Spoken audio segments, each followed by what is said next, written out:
So on the one hand, you've got the physical interface. How do they actually interact with the device? And then the input processing, which there are just many, many different ways of doing. This is just one example of a word board.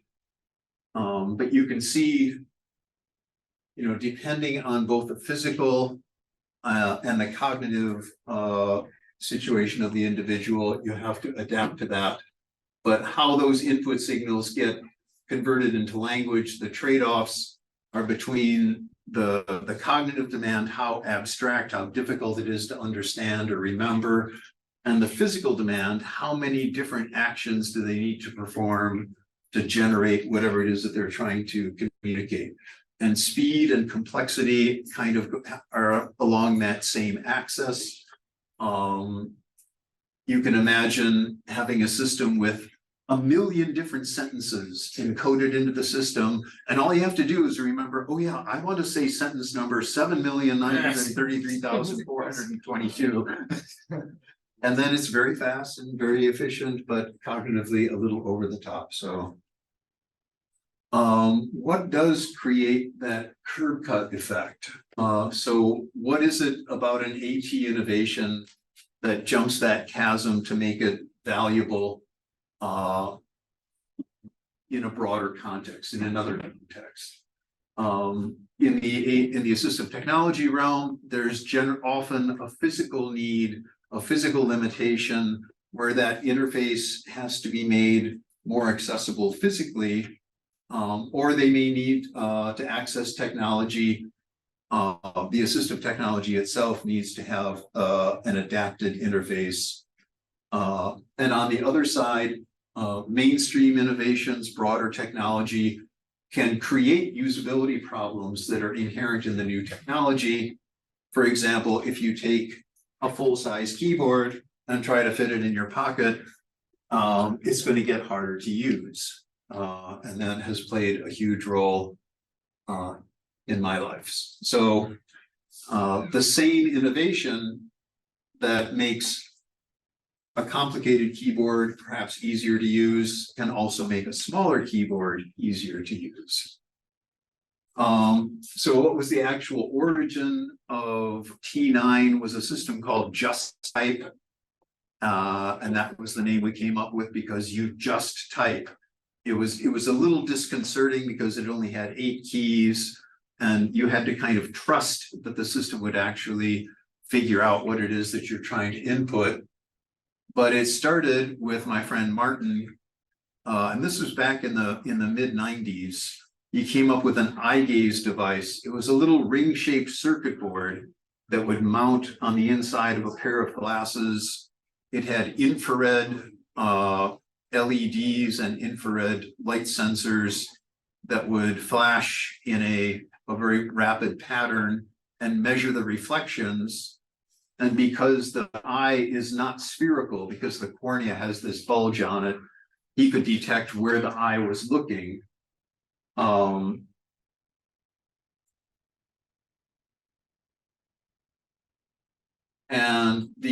in order to make it really dependable, because you're dealing with an individual, it's mounted on their glasses, and maybe the glasses start slipping down their nose, and it has to still work because they can't reach up and push their glasses up on their nose. So rather than have really fine resolution, he made it so that it could very reliably detect 8 different, the points of the compass, up, down, left, right, and the diagonals. So it was basically an 8 selection target, an 8 key keyboard with eye gaze. Then the question became, how do you communicate with an 8 key keyboard? You can say, all right, we'll have 8 keys and we'll have 8 letters on each key. So you select a key and then you select which of those 8 letters do you want. So then you can have 64 objects on 8 keys, but you have to hit 2 keys for every object. So it's doubling the number of keystrokes. And with disambiguation, you can put multiple letters on multiple keys and just indicate, okay, I want a letter from that key and a letter from this key and then look at the sequence of keys that are hit, and from that sequence of keys, figure out what's the most likely word that matches the key sequence. And that was the origin of the system. And like I said, you know, you can, let's say you're writing the word this, and you hit the first 3 letters, and the things you see on the screen, the system doesn't know you're about to type an S. So you see what are 3-letter words that match what you did so far that may have nothing to do with the word this. And you just have to learn to keep going, okay, I'm going to hit the S, and then poof, there's the word this. And it works. The original design concept had 7 keys with letters, and then the 8th key was like a space bar, but also a select key. So most of the time, the most common word was the word that you're going for. So it would get the word right, but occasionally the word you wanted would be the 2nd or 3rd word in the list, and you just hit the select key, the space bar, an additional time or 2 to step through the list and get to the desired word. And because of that, because there's only 7-letter keys and a select key, then you need overloaded keys. So pressing and holding on a key to get a delete. So if you hit the wrong key and you need to delete something, if you want to speak, whatever else you might want to do, it did require overloaded keys in the first design concept, and I later changed that. But we looked at that and said, okay, this would work on a phone. And this is back in the mid-90s, and texting is becoming very popular, and they're doing multi-tap. So that was the rise of texting, and you can see I didn't structure the slide very well. Multi-tap was fortunately painful enough. Yes. You know, it's so slow that users are willing to learn, take the time to learn something new and go through that, trusting the system. But we also, it became very clear that we were lucky to be at the front of the wave, that we had the idea, we jumped at it and started working on developing it, but other people would not have been very far behind. And my experience has been, when technology keeps developing, the world keeps changing, and there's an opportunity for a new invention, and you're not going to be the only one to see that opportunity. And you really should just count on that. If you say, I'm going to go do this, just count on the fact somebody's probably not very far behind you. And back when we did it, and you laugh, look at it today and it's kind of laughable, but we had to be concerned about how much memory does this require, and how much processing power, is the phone going to be able to handle the computation? And a lot of what we ended up doing was sort of on the technical front, that we came up with a database structure that there was almost no computation. It was just decoding what was embedded in a compressed database. So it saved both processing power and memory. So why did we succeed? Addressing the aspects of being an entrepreneur, I think the most important thing is finding the right people. You have to be willing to do the work and make the sacrifices and everything, but it's all about, you're never going to do this by yourself, and finding the people that you want to work with is just essential. The other piece is that as a startup company, you have zero power. So developing some sort of patent protection, and I ended up being the one in the company that learned about writing. I did most of the patent authorship, as well as doing the invention. I wrote up the patents and all the claims and everything. And that can be a drain on financial resources. So if you have the willpower and the stomach for it, to learn how to develop IP, that's a worthwhile piece. In the case of T9, we did not invent disambiguation. You know, that concept was around before T9 came. But we did think about the problem and looked at what had been done and what it would take if people were going to be using this on a day-to-day basis. What does it need to be a little simpler to use? And we came up with a very simple, but it was a new improvement. All the systems in the past had been, you type all the letters of the word, and then you hit a key that says, okay, show me my word. Yeah. And that's when you got to see the word. And we said, you know, that's requiring a lot of trust and patience, and we might even be able to identify the word before you get to the end of it.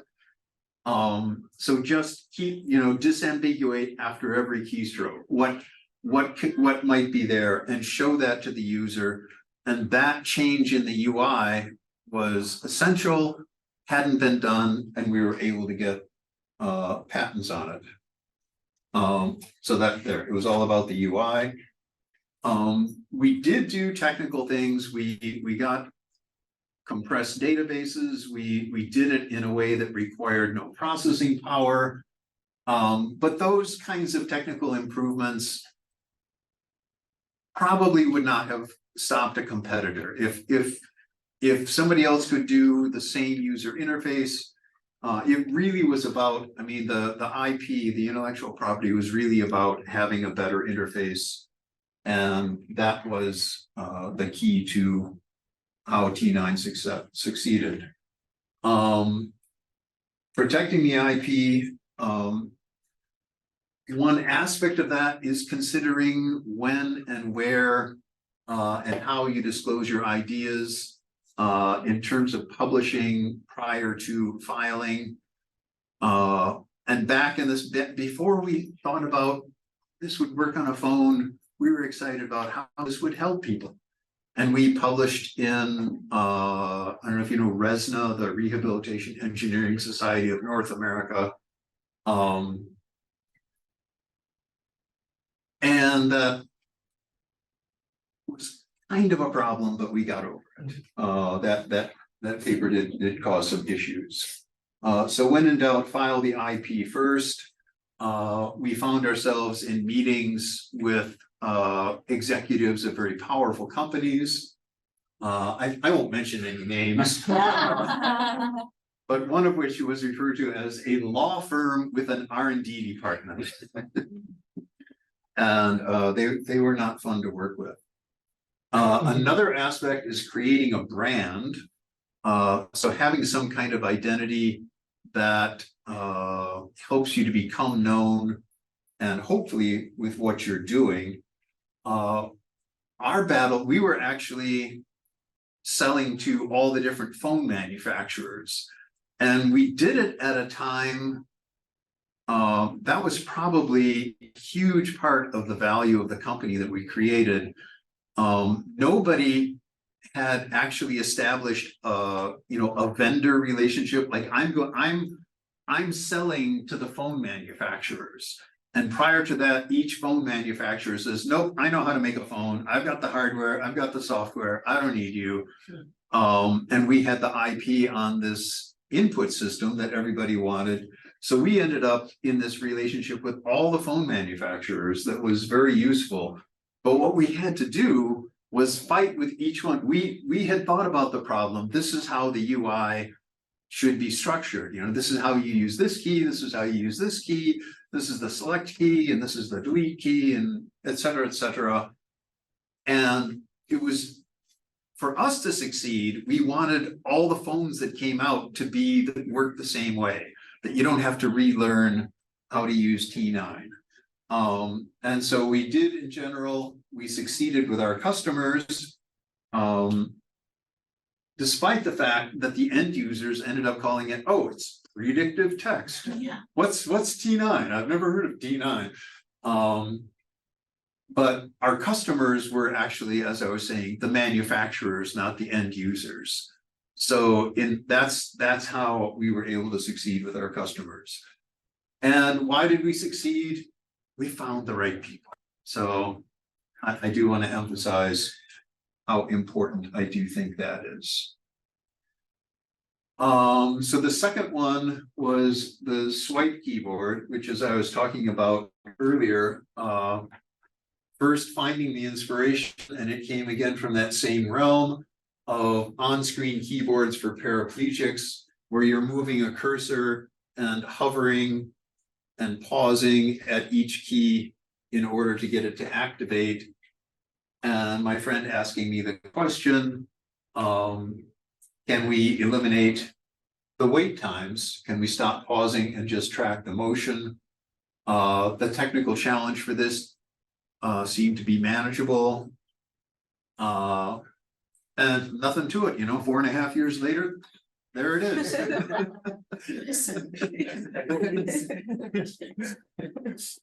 I didn't think it would be so easy. So finding the vision, this was late 2002, actually before the iPhone. So what was really eating up the market at that point was the BlackBerry. There were also personal digital assistants, which were full touchscreen devices. Windows Mobile had most of the market. There was also the Palm Pilot.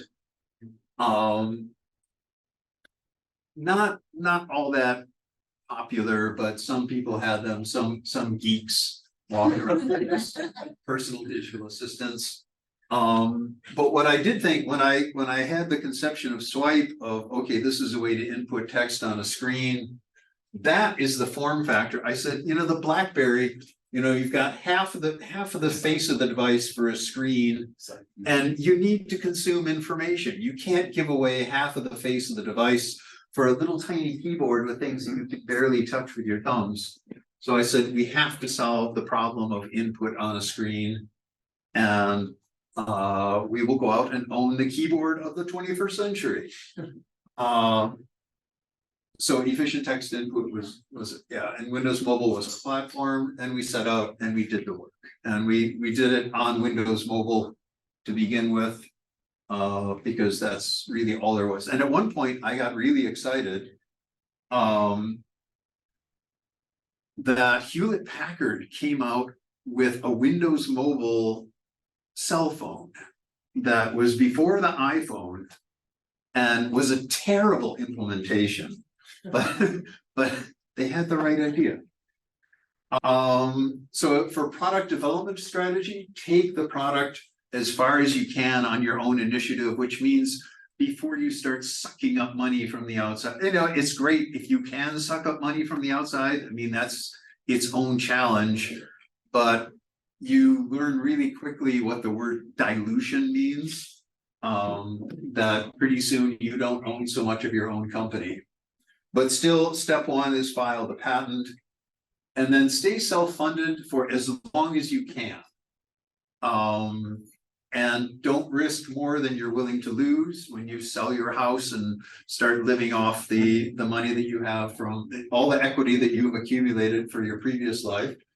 If you're willing to lose it, but just do it consciously. And by the same token, don't stay self-funded. Don't scrimp and save and be on a starvation diet, and let that window of opportunity go by. So it's a balancing act. You're sort of walking a tightrope between moving forward and losing ownership shares. And like I said before, don't assume you're the only person who sees the opportunity. We did find others who were developing similar types of technology.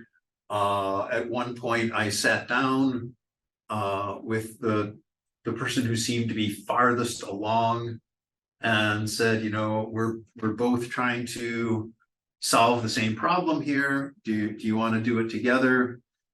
And they said no. And we won the race, so we were glad they said no at the end of the day, but we were willing to explore that possibility. But do keep be aware of what else is going on out there. Another principle is the demo of death. If you're not ready to do a demo and you go to an important person and your demo bombs, it's hard to get a second opportunity at that. You kind of get written off. So you do want to make sure. And as I said, in Swype, I spent 4 to 5 years with one other programmer getting it to work.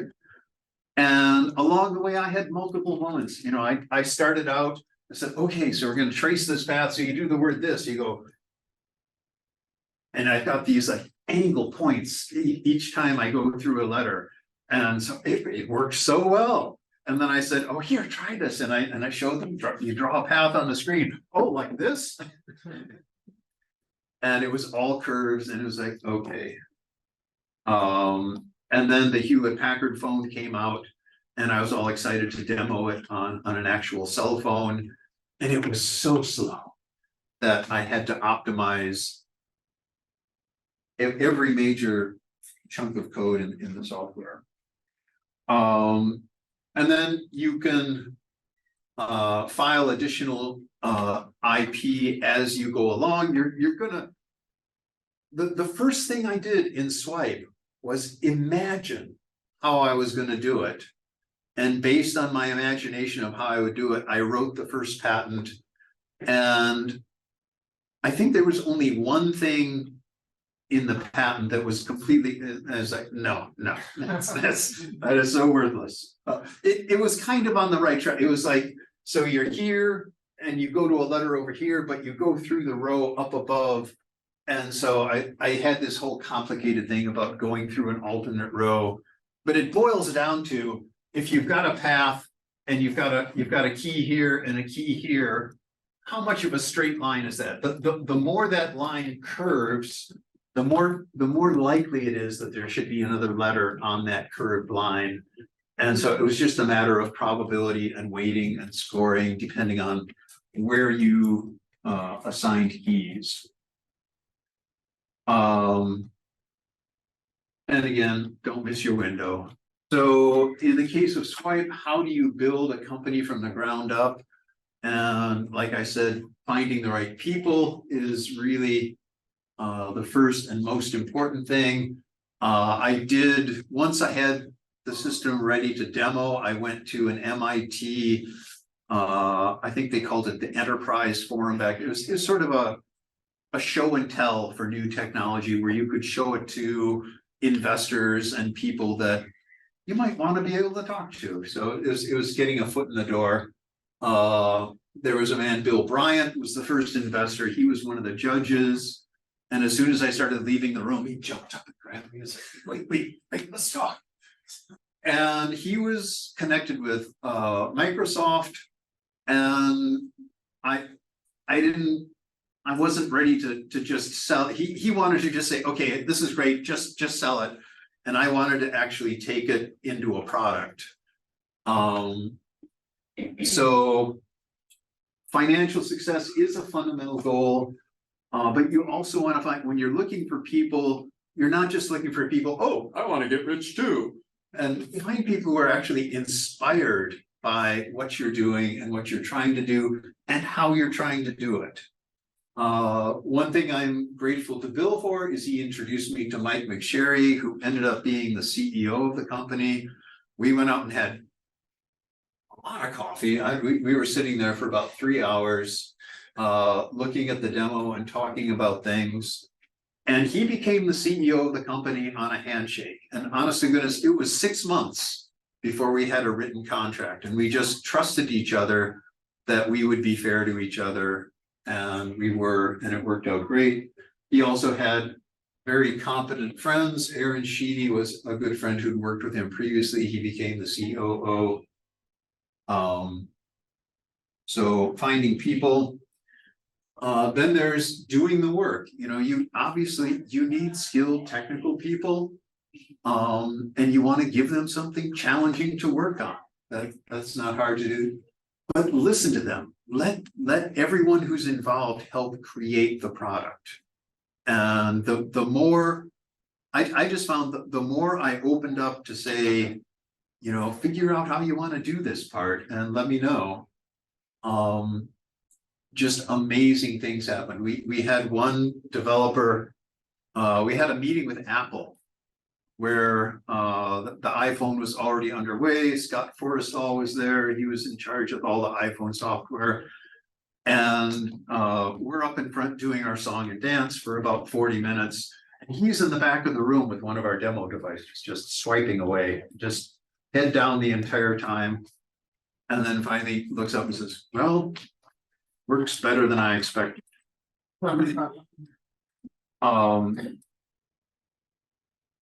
But they wouldn't go any further without a demo on the iPhone, which I think there's certainly less than 10 of us at the time, and we were very focused on Android and getting it done there, and said, sorry, we'll reach out when we can. And then this is a long story about finding amazingly skilled technical people. One of our developers was from Taiwan. His wife and children went to visit family for 2 weeks, and he stayed back. And in 2 weeks, in his spare time at home, he ported the whole platform to the iPhone. So he was still doing all of his work in the office, and he just showed up and said, "Oh, here, we've got it working on the iPhone now." But we already had a customer, and that was too late to call. Apple was not interested in being our second customer. So make yourself known, build a culture that does put people first, and that is really important in keeping people around. Making yourself known. We did demos every opportunity we could. And we had our little demo platform. That's an old picture of what it used to look like. And be prepared when you go to demo your meeting. So when someone says, "Wow, that's amazing. What do you want for it?" And you haven't thought about that question, but you should know what your answer will be. You can tell this is a story from personal experience. And it all turned out all right, but it would have been good to know. Eventually we sold to our biggest competitor, our scariest competitor, which was Nuance, which tried to take over the keyboard business and then lost interest. So not too bad. Happy to entertain questions. I have more stuff on more details, but probably a good time to stop. Yes. Hi, I'm Nicolas. I'm from Chile. Can I say that I'm very honored to meet you. You are, for me, when I saw your first T9 keyboard, I was, I think, like 15 years.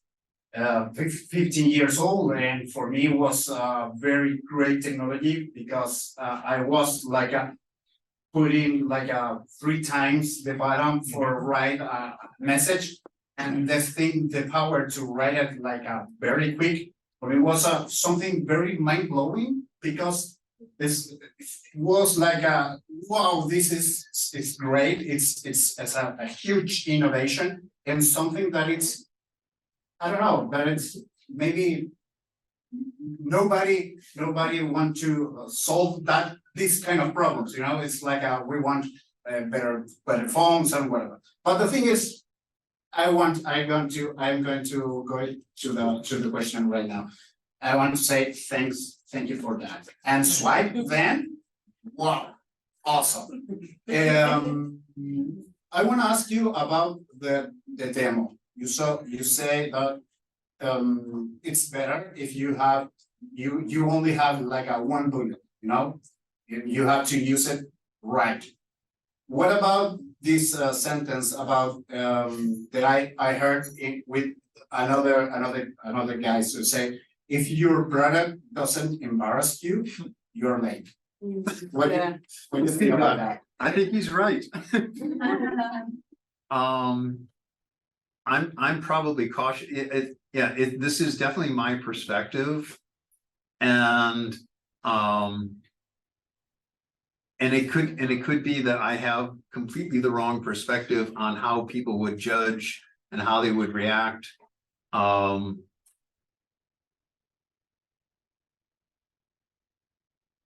Yeah, and I have said numerous times that there's probably somebody running right behind you.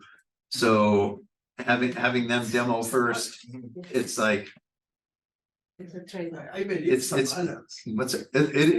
is a balancing act. Yeah, And at the end of the day, intuition, because how do you know? Guts. Too. Yeah. After the whole evolving of the product, how did you picture yourself, okay, this is time, the right moment, the balance? And was the point, the break point for yourself and for your team to say, okay, now we need to step back?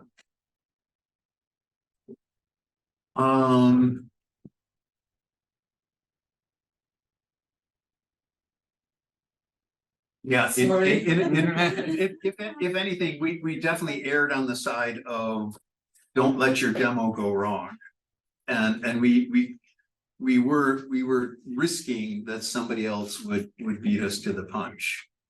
But we held back on Swype. In fact, one of the people who was associated with the company was really frustrated with me that, why don't you show people this? And I said, well, because look what happens when you do this, you know, and there's a place where it doesn't work perfectly. So I got it pretty close to perfect before I started showing it to people. Probably not a good decision, but I got away with it. Yes.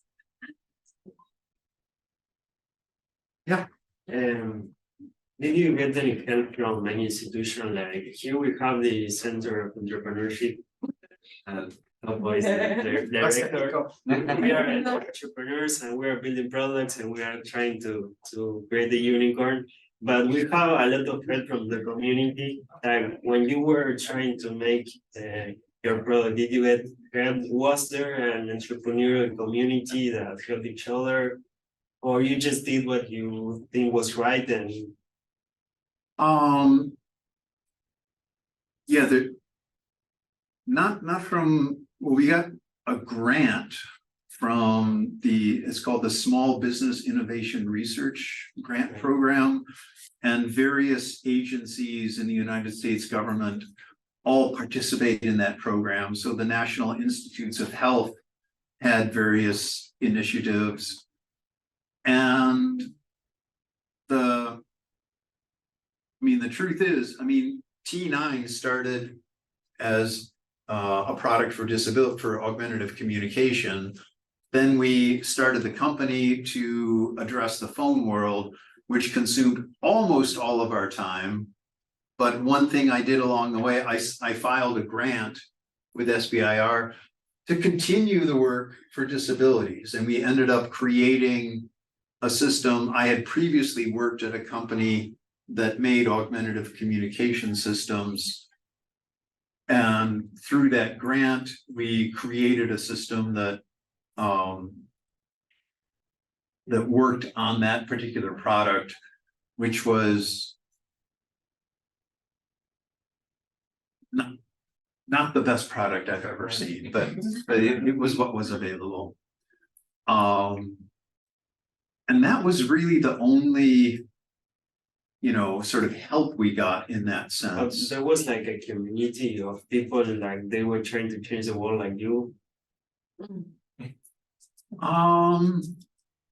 I mean, there were other people, there was the whole field of augmentative communication. And I had been part of that and sort of still am. But they were all doing their own individual projects. And to tell the truth, I have never had success. I've shown what this keyboard can do as a communication system and demonstrated it to people, and they go, wow, that's really great. And then I say, do you want to implement it in your system and start selling it to people, start providing it to people? Oh, no, that's different from what we do. And in fact, the three of us, when we first invented it, we offered it to the company that I was working for at the time, a package deal, the IP, everything. And they said, no, it's not what the kind of thing we do on our systems. And we ended up selling the company for 10,000 times what we offered it to that company for. But that was 4.5 years later. How you value the company? What's that? How you value the company? When we started? Yeah, When you the started. first when the first investor decide to go in, how you decide how many?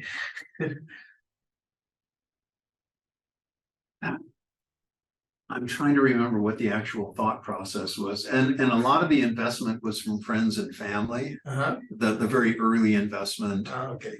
So I think it was You have a base possibly a value, little arbitrary. right? You have a base value based in friend family. Yeah, I mean, as soon as you sell some shares, you create that value. I'm not sure if we sold the shares and established the value or postulated a value and then sold shares according to that. We kind of said, Probably. we need some money. Here are some shares. Exactly. It wasn't the most scientific early on. And and when you sell it to Nuance, Oh, well, it already has a market value there. that was different. Yeah, I mean, once we had, contracts and relationships with companies. The IP right. What's How that? the IP right. Yeah. And may I ask another? Oh, of course. The patents are about the concept, the idea, the algorithms, the software itself. When you write it, what is it about the swipe? Is a software or an idea, a concept? It's a little bit of both. You try to start out as much as you can, in the independent claims, the major claims. You try to generalize that as much as possible, where it's about tracing a path on a keyboard and measuring the distance of the path from various keys, and based on those measured distances, you figure out what the word is. So it tries to stay really general and non-specific. And there was another approach, which instead of saying, okay, it's a path on the keyboard and we know where the path is and we know where the keys are, they were looking at the shape of the path, that you've got this key is here, this key is here, and here. So we create a path of this shape. And the concept was eventually you could draw that path anywhere. It doesn't have to be on the keyboard. So you don't have to be even looking at the keyboard. You're just drawing a path of that shape and getting that word. So you're memorizing the path shape, which I think is more than any ordinary user is ever going to be willing to do. Yeah. And then as you get further down, so you say tracing a path, looking at the distances, and then you can get very specific about where you use the square of the distance, or you look, if you've gone, too far past the key, because when you're swiping really fast, you're likely to go shoot past the key and then double back. So maybe you have a nonlinear adjustment for how far that point is from the actual key. And get into more specific details, but you try to hold those further down to keep it as broad as possible. Great. Thank you. Sure. What do you think the next innovation is? Like, I don't know if you saw the human AI team, the one that Oh, yeah. projects things in your hand. Like now your body is like your keyboard. Like, do you have any idea or where that is going? No, I mean, I'm thinking about, I'm trying to help it get there, but But you're still working on ideas. I'm still working. Someone is making you think about some other keywords. Yeah. Maybe. I'm still a big believer in the 8-key keyboard as a way of doing augmentative communication. And I really want to see that translate globally. If you look at the global population, there's maybe 10 to 20 million people who are non-speaking and could benefit from AAC. A lot of them in the third world. They aren't the systems that are produced commercially are, you know, they're thousands of dollars, and you know, there is simply not practical. But with an 8-key keyboard, you could do an effective device on a mobile phone if you had some kind of physical interface, or you're just monitoring head movement or eye gaze. So what I would love to see happen is to enable just an inexpensive Android phone be enough for a communication system, and start to try to meet the global need in a way that is at least somewhat feasible economically on a global basis. That's where my heart is. When you started with your first invention, you never thought about this kind of thing will be reach billions of people? No, we had an eye gaze sensor that could detect 8 different points of gaze. So it was like an eye gaze keyboard with 8 keys. So we were trying to solve the problem. How do you communicate with only 8 keys? And how you change with your, I don't know, thoughts, personality between this initial project just to help a few people, and then creating something for the humanity? Yeah, well, I mean, both endeavors are really to help humanity. And honestly, the second, I mean, it's maybe to help humanity, but it was also to make money. Because you're going to make a lot more if you can actually put something on billions of cell phones. There was a lot of self-interest there, so. But you are still inventing and developing for this augmented. I'm hoping to, yes. Yeah. When we sold Swype, I mean, we built T9 off of a disability innovation. We built Swype off of disability innovation.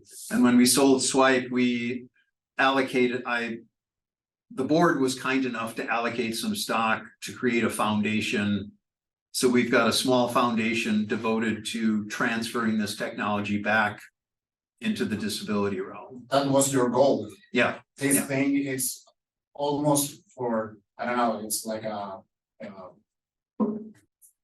it's something like from nothing, it's like you were developing for this this goal, and then everything changed for something that is completely different, and then you are developing for the entire humanity. It's like a what the fuck happened? Yeah. Do you see a pattern though, like developing something for a small niche of people with disabilities, and then it turns out it's helpful for everyone? I do, yeah, definitely. They miss the carb cut effect, Ah. but if you put that slide, you can explain to them what it means. Essentially, is that idea. First, The first slide, yeah. Yeah. So I talked about accessibility and assistive technology and the fact that disability can be permanent. Something inherent in your body. It can be temporary, I broke my arm, or it can be situational. I'm driving my car, so I can't write a text right now. I need some other way of doing that. But the idea that those sorts of innovations can jump is called the curb cut effect, because originally people in wheelchairs fought really hard to get curb cuts made. And once they were made, it turns out all these other things with wheels and people are benefiting from the curb cuts that originally had a fairly narrow focus, but they're really going to be And if I may to say, not only wheels, hands, and other things. For me, are the thing that I need to walk on the street, and we don't have it in every corner of our city. So it's not for wheels either. So yeah, that's the main thing is that we defend. We talk about accessibility. It's not about helping a few people. This creates whatever we do in accessibility will help the humanity entirely. And another thing is, along in your life, you will be having more or one or more disability. So yeah, think about your future if you want. well, if we are on time, I don't know, we have 1 or 2 minutes more, so it's okay. it's Wait a second. After mathematician, trying to solve communication with whales and dolphins, getting back to studying and invented and solving a massive problem that the whole planet is using. How is your next step? Wow. Living in California.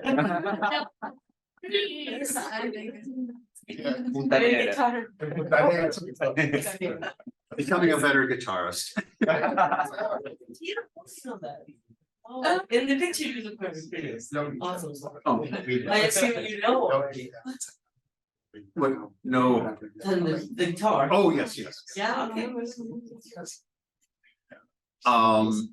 And yeah, and I really do, I mean, the basic idea of just type, I mean, so the original idea, I've reflected on it, and to really work as a communication system, you need to have a key, an undo, a delete, or an error recovery key. So having 7 letter keys and a select doesn't make sense. So I've got it down to 6 letter keys, and it still works just fine in terms of disambiguating, even missing that 7th key. But now there's an undo key. And I also worked out a way that you can put all of the functionality in without having overloaded keys. And I don't know if it's worth this. So this is what, so now I've got a delete or undo key, and all of the functionality are in 3 keys that don't correspond to 1-letter words. So this is just showing how you can type L-A-Z-Y, lazy, D-O-G, dog. And now you want to add a period. So this could be starting to spell something with G, H, K, or P, but it also has this symbols page here. So I hit the key once, and I could be spelling, but it also presents the opportunity, I can select one of these symbols pages, and you select this, and it instantaneously redefines the keyboard with symbols. So it's just 3 ordinary keystrokes to get to a period and a space. And it's also, I think it's, you look at it and you can see, oh, what's there? And you try pressing the key and the keyboards show up. So it's discoverable. And I think it's very accessible, that there's no time-based activations, no hidden functions. Yeah, thank you very much.